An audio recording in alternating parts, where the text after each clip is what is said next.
everyone, welcome back for another episode of Where Should I Buy Next? Adelaide episode. Today we're looking at one of our favorite spots to invest in, and in all honesty, one of what's becoming one of the best spots to live in. 30 minutes from a CBD of one of the major capital cities, plus coastal at the same time. If you're going to Sydney and you're trying to get an area like that, you're paying north of 2 million, whereas over here you can afford things in a really good price range. And that's city of Onkaparinga that we're going to be looking at, talking about a few of my favorite suburbs. But before we get into talking about the suburbs, the area, the Adelaide market, let's welcome our guest for today, one of the best local real estate agents. If you don't already know him, definitely someone you should get to know, Craig Thompson from Magain. Before I talk too much about him, I've got a lot to say. I'll let him introduce himself. And yeah, Craig, tell us a little bit about yourself. How long have you been doing this for? The everything, Craig. Yeah, absolutely. Yep. So, I'm Craig. I've been doing this for near on 11 years now, selling in that part of town for pretty much all of that. I work in a team of three. So I have a co-agent that helps me out, Andrew Roby, and then I have a support assistant.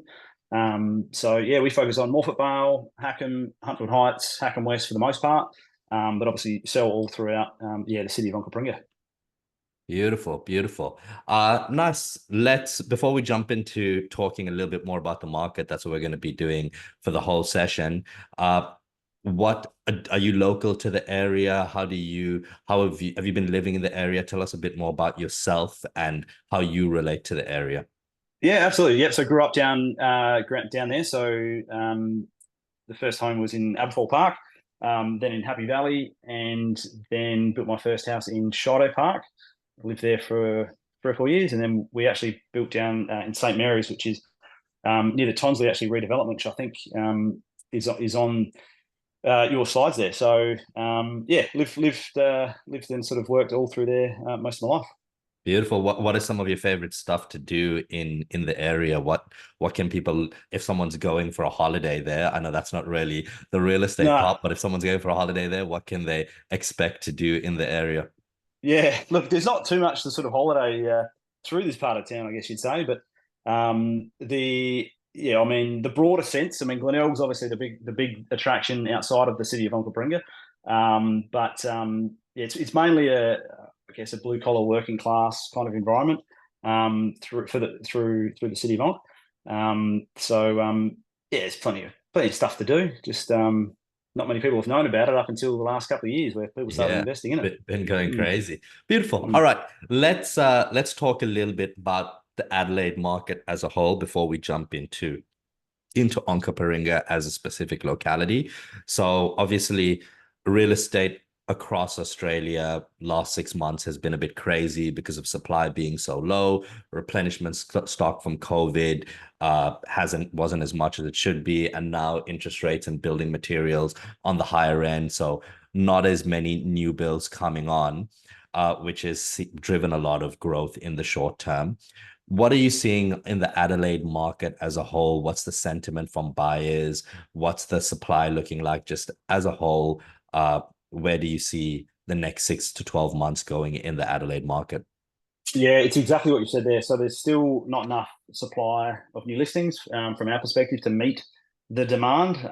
There was a real shift probably earlier this calendar year, like January, February. We started seeing that another sort of shift north with not just the prices that we're achieving, but also the number of buyers that were flowing through, especially in the pricing point that I predominantly sell in, which is that sort of, let's say, sub 750 for the most part in Adelaide. So it's a very competitive space. Investment is obviously big, but first home buyers, yeah, it's it's a really competitive space. So in terms of where it's sort of tracking, I mean, in the short term, probably short to medium term, certainly north still. I don't think there'll be much change to the status quo.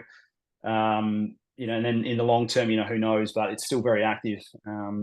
So no, I don't think that'll change for any And time even soon. looking at the data over here, Adelaide 1.8% over the Yeah, last month, which is crazy, 1.8% in a month. And look, I've seen this happen like live in action, putting in offers and things going just like consistent. Like in all honesty, I feel like especially picking Onkaparinga as a block, I feel like 1.8% over the last month is even an understatement. It's just yeah, blown up as a block, but we'll jump into that soon. 4.3% over the last 3 months. And I know 22% with Perth, and everyone's all like the last year or so, everyone's been loving Perth. And myself included, a lot of investors moving there over the last 1, 2, 3 years. But Adelaide has definitely been a very strong performer over the last year as well. And over the last 3 years, pretty much double digit growth over the last 3 years. One of the questions I guess that I get asked a lot, and I'm going to provide my opinion on it, but I want to get your opinion on it, is are we at the end of the growth cycle in these areas? Are we like pretty much done? What's left to come? And if there is something left to come, what's going to be driving that? yeah. Good question. So look, I don't think, yeah, it's. I mean, we used to be able to look at stats from sort of a few years ago from sort of 6 months to a year.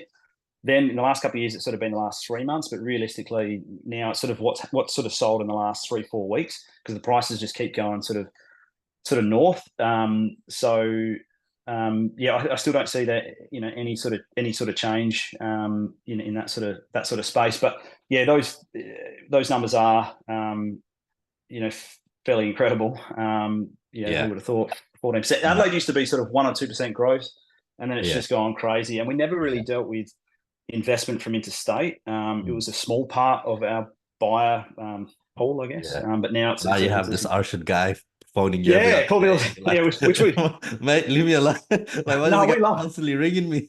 No, we love Yeah. it. We love it. We have we love dealing with buyers agents that have got their clients. So yeah, no Beautiful, drama there at beautiful. all. Yeah. I think Yeah. like my theory around like Adelaide has been, and it's if I'd say like if my theory is if this was a normal growth cycle, we'd be at the end of it. There wouldn't be much left.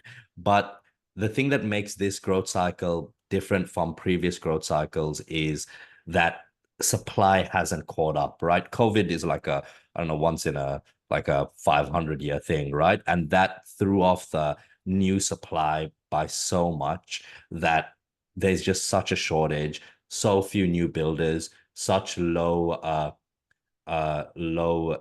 trust in new builders as well. And like all of these Yep. factors, building materials being high, has just, and like, a lot of people say high interest rates means a low demand, and maybe interest rates affect demand a bit, but they definitely affect supply a lot, right? Because if your holding cost as a builder is low, you can't build new stuff, it's not profitable, you're not going to build. And all of these factors combined together have just limited supply so much that that it's just like driving growth. That plus the fact that new generation of young investors are a lot more comfortable investing interstate. If I think about like, uh, people 20 years older than me, they're not going to invest in something more than 3 suburbs away, right? Now Correct. it's Yeah, like, dead right. I've never been to Perth in my life, but I'm going to use this BA. I'm just going to do my research online and I'm going to purchase. And my theory is like all of those things combined together is what's allowing this wave of growth to, I guess, ride a couple more years. Obviously, it's not going to be forever. It's going to eventually plateau for a bit before the next cycle. But yeah, that's my theory. I don't know if it sounds a bit loony, but No, hopefully I it makes agree. I sense. agree. It's 7 8 years ago we never dealt with a buyer's agent really. I think there was maybe one here floating around in Adelaide. We never sold to someone sight unseen. It was very rare to do that. But now probably again 30% of probably the houses we sell are through a buyer's agent or just an investor that hasn't actually physically seen the house. So yeah, that's Beautiful. definitely changed the game here. Awesome. All right. I want to jump into Yeah. Onkaparinga, but actually before I Mm, jump into that, there is some interesting news in happening in South mm, Australia in Adelaide, and I want to get your thoughts on that, right? So the basically the new laws that are coming up is previously, I think it was sub 650K, you get your stamp duty exemption on new bills. Now they're planning to scratch that for like pretty much any new bills. What are your thoughts on this? How do you think it'll affect the market, and how do you think buyers should approach this? Yeah, I think it's I think the first home buyer. has probably been after some good news, and for this is probably it for them. The I think politically it looks good too to obviously try and look after the stamp duty question in that regard. But my gut feel is I think it'll have a stimulatory effect potentially on those new builds, but it also I think might actually drive the price up again potentially. Yeah. I mean, that's how it So always is, right? The government's give the buyers 50K, and there's the big old developer over there, like, oh, 50K more in my pocket, let's go. Right. correct. Well, yeah, I mean, potentially. So that's the way I sort of see it. But yeah, hopefully I'm wrong. But I think for the first home buyer that's out there, it's probably some good news for them. At least it sounds that way. Yeah. Beautiful. All right, let's jump into city of Onkaparinga, right? I think that's what most of the people listening are here for today. Got some good Yep. insight into the Adelaide market as a whole. We're going to look at some broader data, some insights into it, and get your insight as a local. So 72% owner occupier, which generally is a healthy number. Good, like the more people that are local to the area, the longer we see people holding the houses, as well as just makes for a better makeup instead of having too many renters. And again, a large percentage as couples with or without children.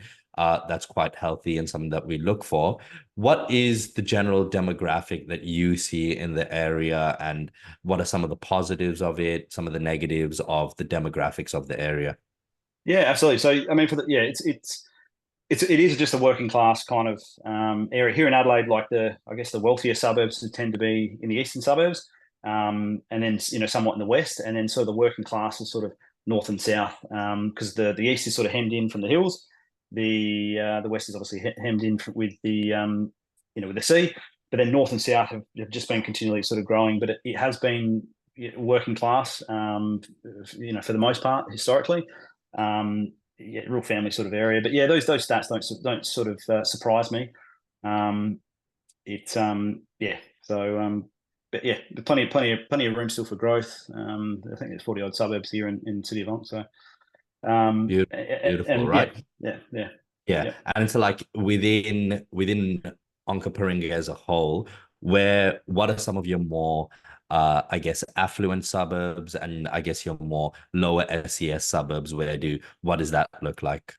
Yeah, absolutely. So I mean, your wealthier or your bigger sort of um, pricing suburbs would certainly be, as far as sort of, Woodcroft, Flagstaff Hill, Avondale Park, that 5159.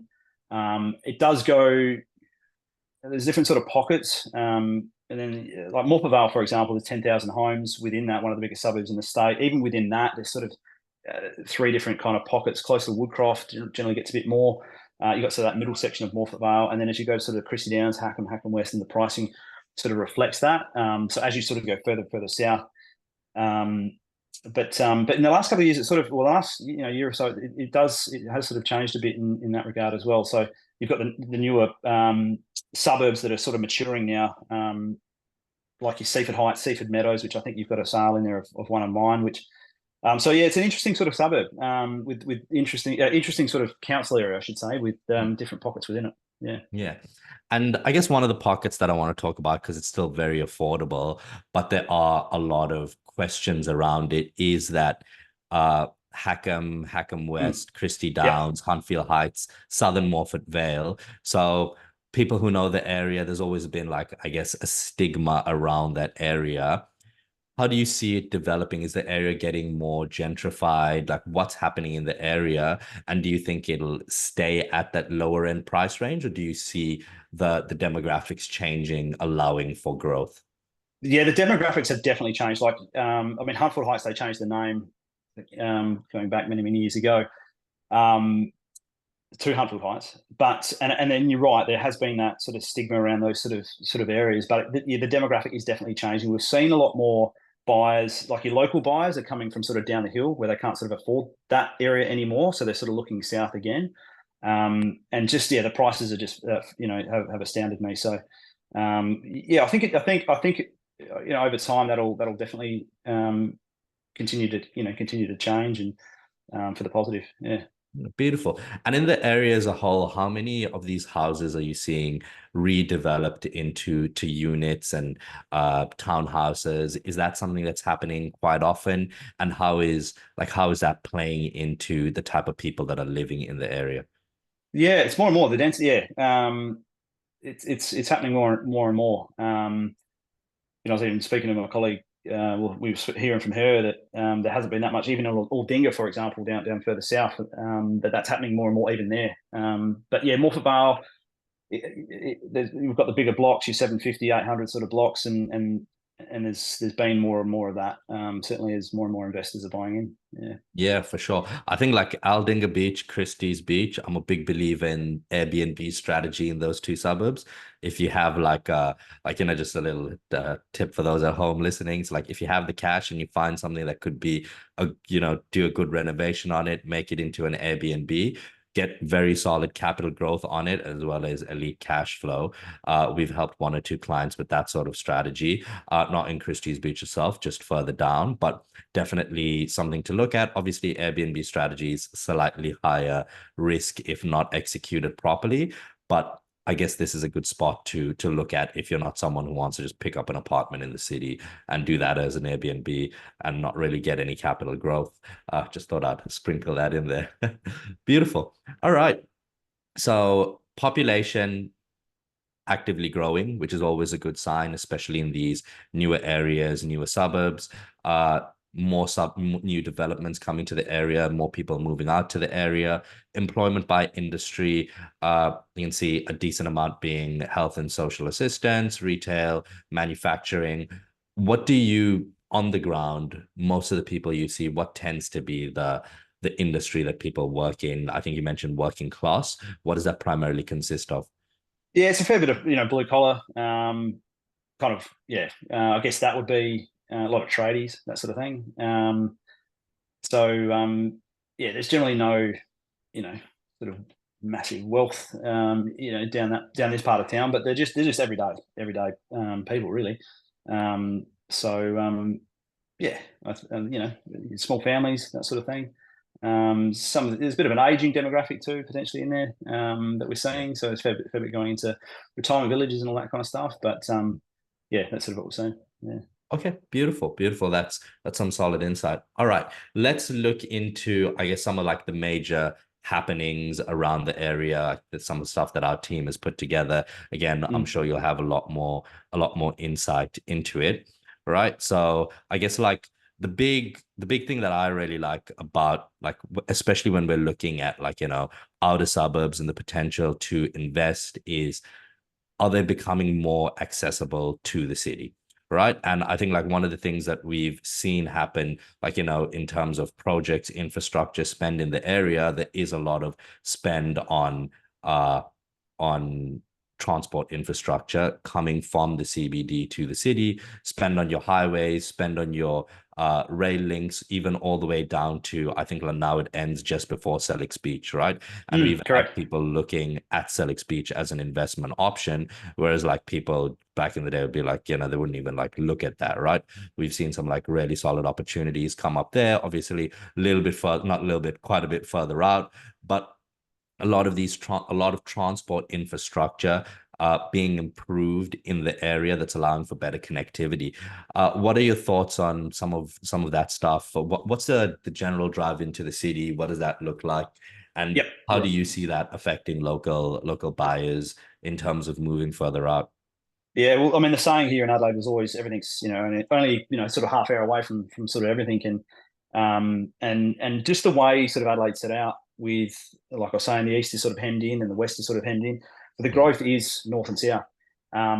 The expressway has certainly opened things up. That has only been widened in the last well, that maybe 5 years ago. So it was only one way, sort of restricting things. That's been widened, and then the whole Darlington redevelopment has certainly made things a lot more easier too. Which is where I live, like literally right next to the Tonsley and Darlington mm, redevelopment, which is opening things up. So it just allows a lot more people to live in the outer suburbs, but still to work in the city or closer to the city. yeah. And yeah, the traffic's not so bad. So yeah. Yeah, and I think one of the things about the structure of Adelaide that I think people miss out on is generally when you pick like a capital city, right? Both the expansion in both directions, you'll have coastal areas, right? So it's like if we go to Perth, for example, right, we have there we go. Perth, we have like expansion to the south.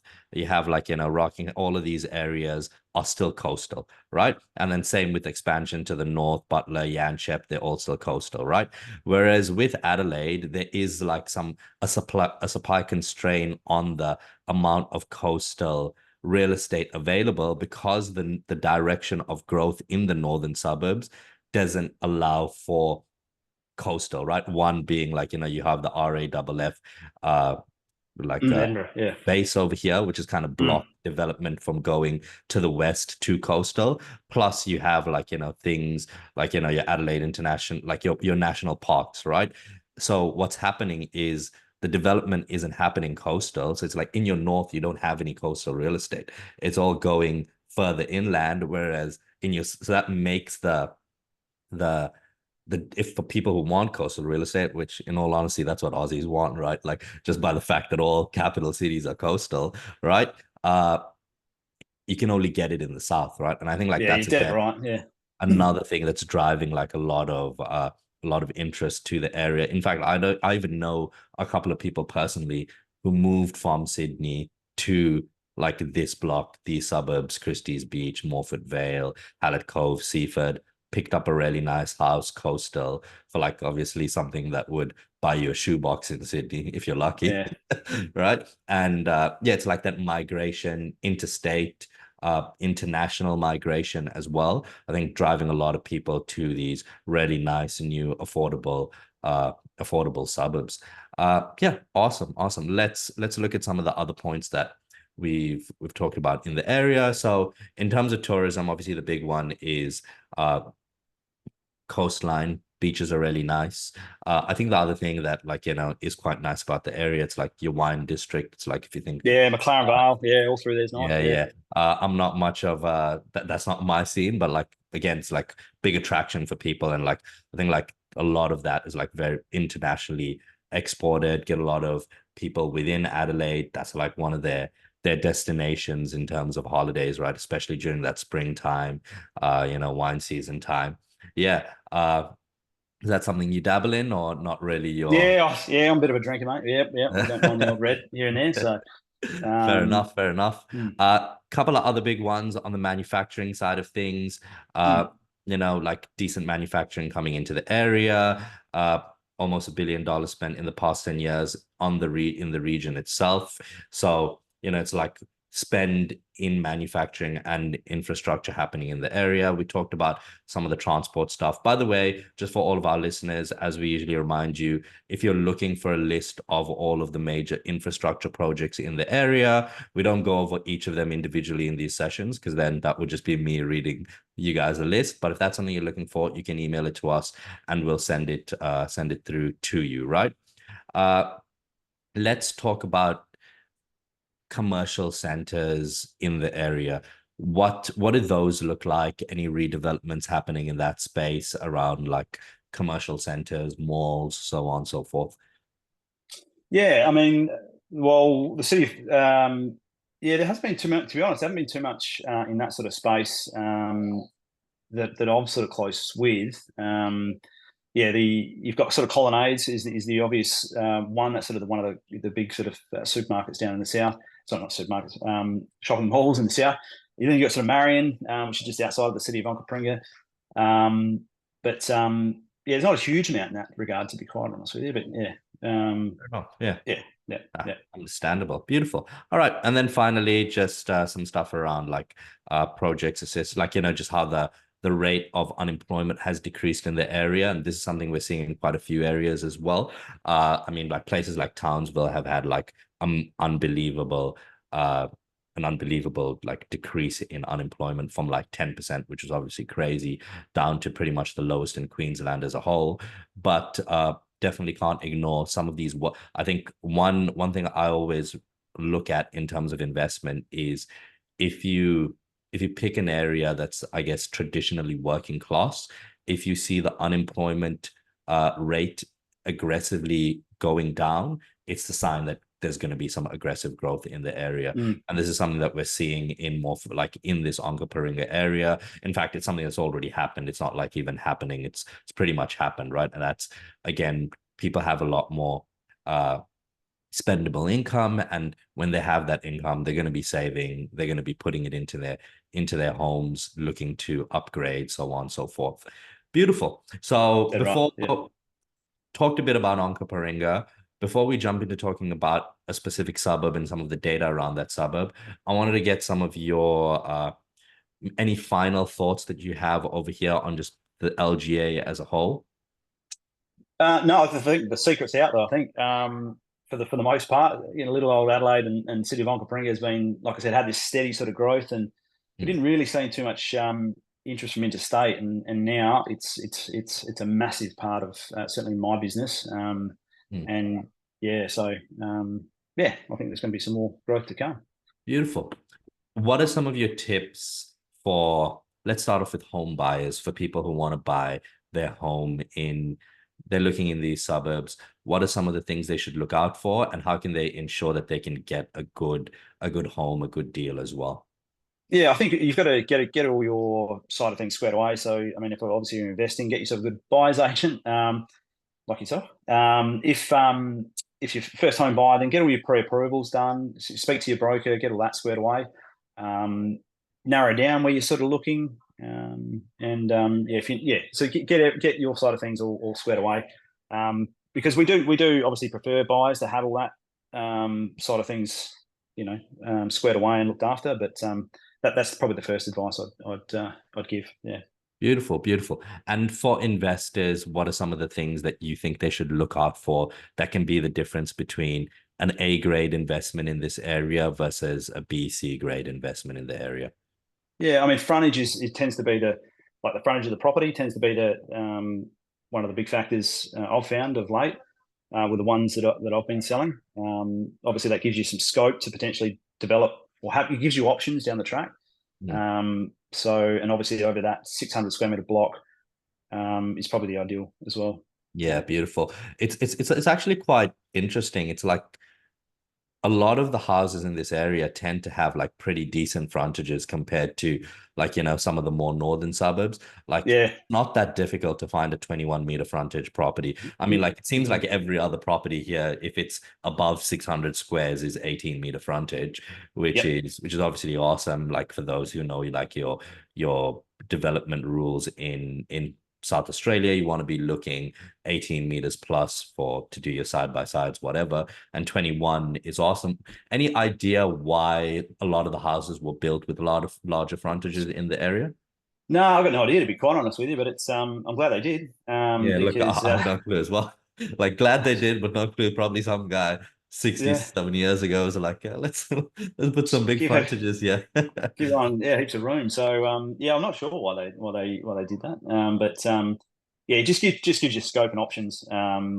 Yeah, for down the track, I think. So Beautiful, yeah. beautiful. I definitely agree with that. I think frontage is a big one to look for in the area. Actually, just off of that, I have another question. With a lot of the development that you're seeing, are you seeing people do more like knockdown rebuild, or are you seeing a few projects where people are retaining the front house and building at the back? What's the mix that you're seeing? Yeah, I mean, they're the ideal ones. Obviously, if you can retain the house and then chop off the back and then sell the land off or develop the back. Yeah. They're probably the exception, not the norm. The main ones we see are either split straight down, straight down the middle.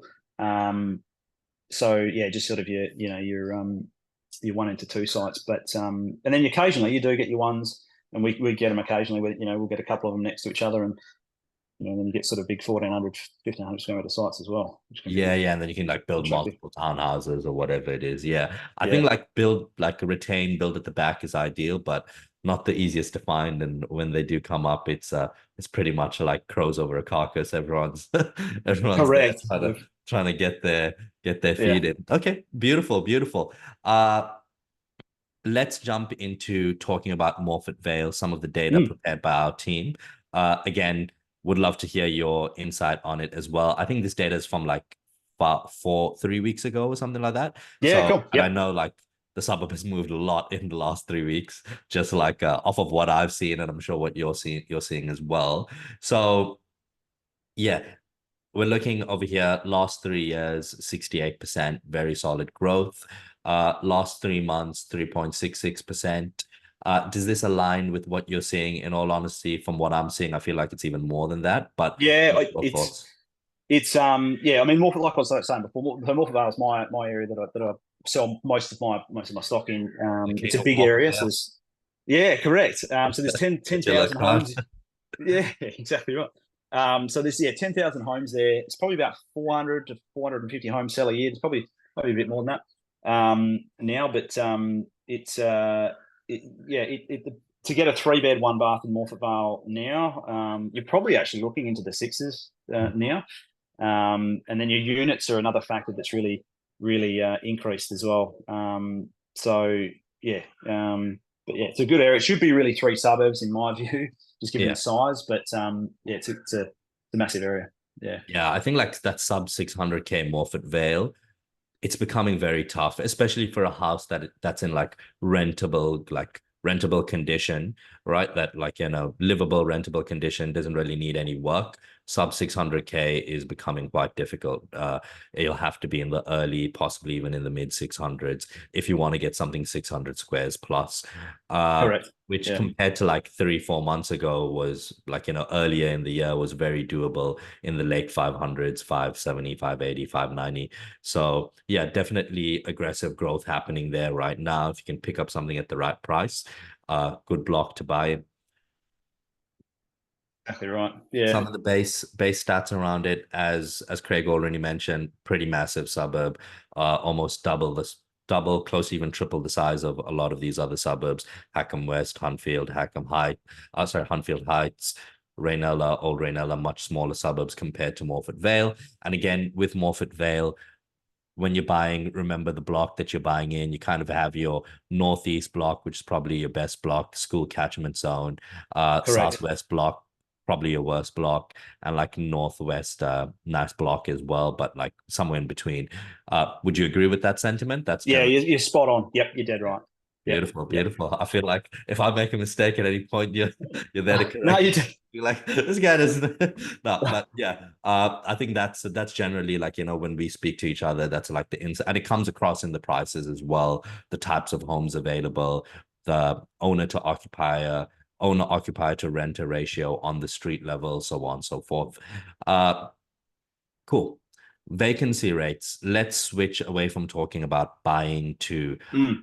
rental for a second. I know obviously you're on the sales side of things. Your team does have a property management arm. What are you seeing in terms of vacancy rates, like how quick are things being rented? How difficult is it to get tenants in? What is the rental space looking like in the area? Yeah, so like I said, it's not my area per se, but we have a rent roll. I think it's about 2,500 now. So it's a massive part of Magain real estate. My fiance is actually a property manager within us, so I sort of have a bit of an insight into that. And yeah, the vacancy rates are very low. The yields and are very high. So Yeah. yeah, there's all good news there as well from an investor's perspective. So yeah, average rent sort of heading into it, like in the part where I sell in Morphett Vale, Hackham, Huntfield Heights, that sort of part of town, you're sort of looking 550 to 600 a week, and a bit higher, but in some areas as well. Yeah, I get a Yeah, 600, 700 square meter block, 3 by 1, you're 550 plus, right? And correct. Yep, 0.59% vacancy rate, very low. Generally, we look at areas, like maximum would be 2%, but we aim for areas sub 1% from an investment perspective. Obviously, buying your own home, just buy, like, we look for where the client actually wants to live. But we can see that, like, vacancy rate is down, staying down, rentals are going pretty fast. Uh, so that's in terms of getting tenants. Where do you see rent growth? Is it kind of capping out? Is it becoming unaffordable for people? Or do you still think there's some room for rental growth? If someone buys, holds for 12 to 24 months, is there room to jump that rent up? yeah, I think there probably is. And this time of year, we do sell a lot of the investment properties off, and even from a 6-month lease or a 12-month lease, they are increasing the rents from at the end of their leases. So yeah, I think there probably is still growth there as well. There you go. So Beautiful. yeah. All right. I think we already talked about this, a bit of a double up there. Online listing demand high. I don't think there's much to talk about that. Like everybody and their cousin are, search. I think like especially during COVID, people just started searching on real estate as like a hobby just to see what's there. I don't really take this as a major indicator, but it is something always good to look at. Uh, Sales listings, right? So volume trending down over the last 3 years and consistently trending down, staying down. What are you seeing in terms of volume? What are the types of sellers that you're mostly seeing in terms of properties going up for sale? Who's providing the stock at this stage? Yeah, good question. So, the ones in this sort of part of the year, we do, like I was saying, we get a lot more of those investors selling off before the end of the financial year, and that's that sort of thing. A fair bit of downsizes there. We're also seeing, some investors that have we saw as interest rate rises sort of kicked off. If you were sort of mum and dad investor with one investment property, that was sort of the first to go kind of thing as the interest rate rises were sort of increasing when we had those back to back rises. But yeah, so they're your main sort of pools that I'm dealing, or types of buyers that I'm sort of dealing with, and then you've sort of got your everyday sort of mum and dads that are maybe upsizing and all that sort of stuff. So you still see a little bit of that, but there's a lot of investment changing hands. Yeah. And in terms of like the supply to demand ratio, is that trending like is that trending like negatively, as in like supply starting to become more than demand over the last month or so, or last few months, or opposite direction? Nah, it's still the other way. So I think we'd need to see a real shift in the supply of those new listings to kind of level it out. And I certainly haven't seen that just yet. When that comes, I think that's still to come down the track, I'd say. Beautiful. And I think that's something we see over here as well. Stock on market as a percentage, 0.4%, extremely low. I think like what we're seeing with Morphett, Vale, and some of these suburbs is even as stock comes, it just goes as fast as it comes, right? And like I think you know this, and even I know this. It's sometimes a bit frustrating trying to buy something and it's gone, right? Yeah. Beautiful.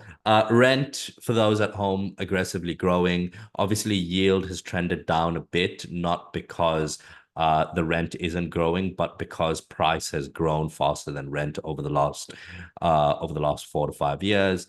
Rent used to be up at 6% yields for those who bought in this area, like in the around 2020, 2019. Their properties are probably like 8% yield now on the initial purchase price. So very solid for them, strong rental growth. And the only reason yield is trending down is because price is growing faster than growth, right? Any other insights, thoughts on yield, rent, growth, any of this stuff? No, that would line up with what I'm seeing in terms of the growth and the yield. So I think that's definitely reflective. Yeah. Beautiful. Another data point on a point that Craig touched on already. Amount of new supply is very low. So the city of Onkaparinga as a whole, we can see like compared to last year, 708 DA approval for new homes or for houses. And this year that's down by 534 to 174. Multiple reasons in terms of why that's happening. And again, a lot of people would have their theories. Primary drivers, obviously, interest rates are high, building materials are high, a lot of builders have gone bankrupt, all of these a lot of people don't have as much trust in buying off the plan properties as they did back in the day. Back in the day, your cousin comes to you and he's like, hey, buy this off the plan property, and he's making 50K commission in the background. Like people are a bit more skeptical of like, is the builder going to go bankrupt now, right? I think those factors all combined together is driving the supply listings down quite a bit. Any thoughts on this phenomenon that you think are good for the people at home to understand? Yeah, no, I agree with that too. I mean, I've built where I am. I moved in about 12 months ago, and it took me 2 years to build. was fortunate enough to get a fixed price contract, but now obviously that's certainly unheard of. Yeah, So I think it is all of the above with what you've said there is that there's the unknown with the build time, there's the unknown with the cost, and then is a little bit of sort of uncertainty around the buildings themselves, I guess, and so yeah, I think that's definitely causing that. So yeah. Beautiful, beautiful. All right, let's look at a few of like my favorite part of the webinar, a few of your recently solds. I Yeah, just want to talk through.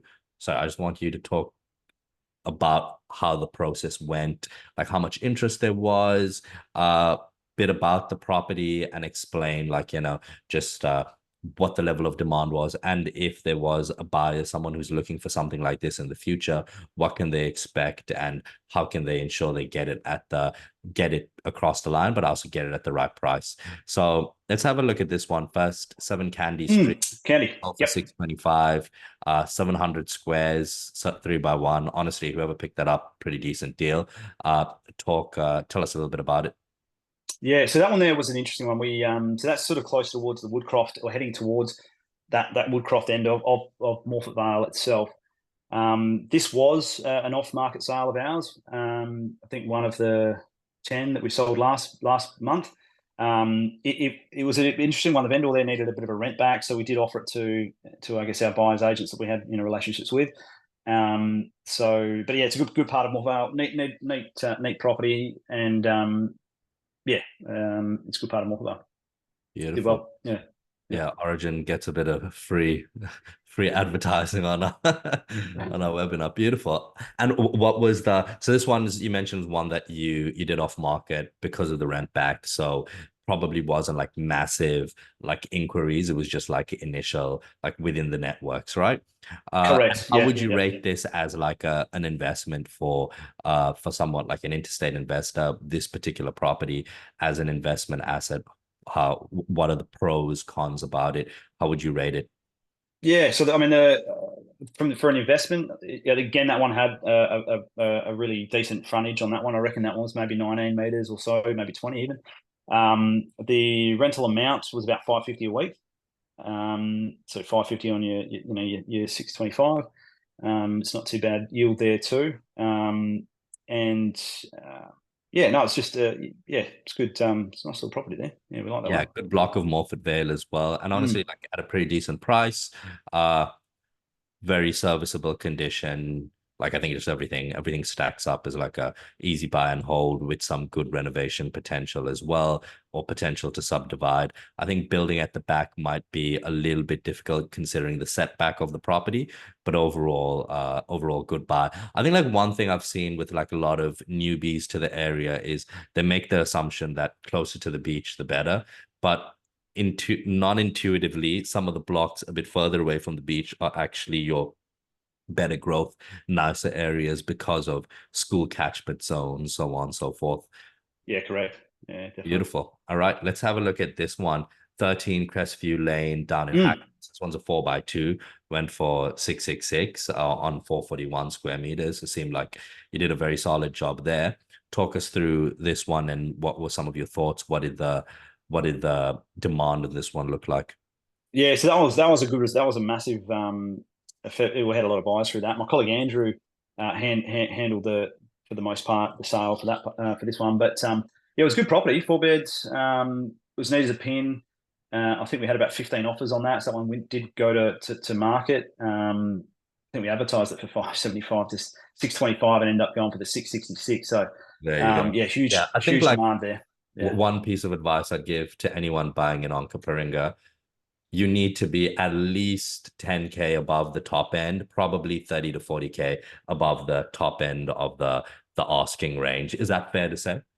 Yeah, look, we like to price them as fairly as we can, but there is still an expectation that whatever we price it at, even from buyers, and that's where you sort of got to be careful with how you position it. But there is an expectation that that it will sell for above. Some obviously do, but most it is very competitive. So that's I what I'd think it's say just because there. the market is Yeah, moving so fast, right? It's like back correct. in the Yeah, day, back in the day, like you look at your comparables from 6 months ago, you price it at that, and it gets sold for roughly that, right?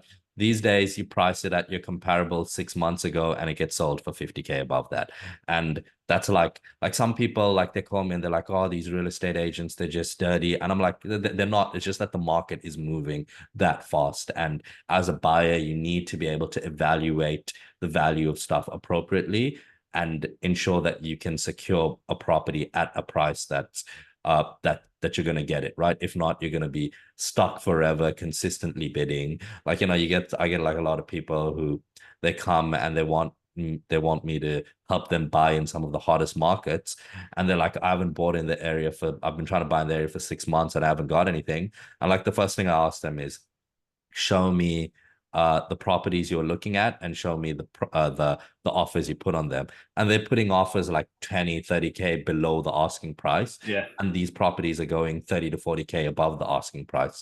And I'm like, there's your mistake, right? Like, the biggest mistake you're making is you're not appropriately understanding value and how to identify value in these really hot markets, right? Maybe you go to a buyer's market, someplace that's really cold, you can get a very solid discount. But in these markets, you need to be ready to meet the market where it is, get the good deal, and then ride that growth from in the first couple of years based on the demand, the lack of supply, so on and so forth. Beautiful. Hope that little spiel made sense. Absolutely. 28 Arana Drive, Morphett Vale, 610. Yeah, cool. Yep. I know quite a few on Arana have been sold recently. How did this one go? Yeah, so this one was another off-market one, Okay. actually. So same sort of deal. This one wasn't a rent back, but the vendor, what was the go with her? She was buying. Yeah, she was in the process of sort of buying. Need to get a bit of an idea of what it was sort of get a bit more accuracy around potentially what she would sell for. I think we put it in front of maybe about 15 different investors and buyers agents that we had relationships with, and I think we got about 6 offers on that one, and then yeah, sold it for the 610. It had drive-through access through to a shed. Arana near Flaxmill School there, so different pocket to Candy, sort of in that midsection heading towards sort of Christie's and Hackham and all that sort of, Hackham end. Yeah, it's a great little investment. Arana can be a bit more busier, but yeah, it's a nice little pocket there too. Yeah. Beautiful.